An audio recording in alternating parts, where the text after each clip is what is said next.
بھوک اور خیانت سے پناہ کی دعا۔ عن ابی ہریرہ رضی اللہ تعالی عنہ قال كان رسول الله صلی اللہ علیہ وسلم يقول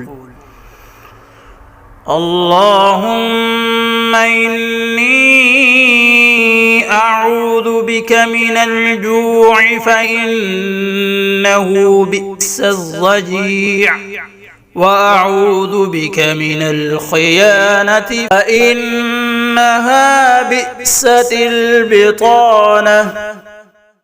حضرت ابو ہریرہ رضی اللہ تعالیٰ عنہ کہتے ہیں کہ رسول اللہ صلی اللہ علیہ وسلم فرمایا کرتے تھے، اے اللہ میں بھوک سے تیری پناہ چاہتا ہوں، وہ بستر کی بری ساتھی ہے، اور خیانت سے تیری پناہ میں آتا ہوں، وہ بری ہمراز ہے۔ للنور مدت يداي نزعت أسرار قلبي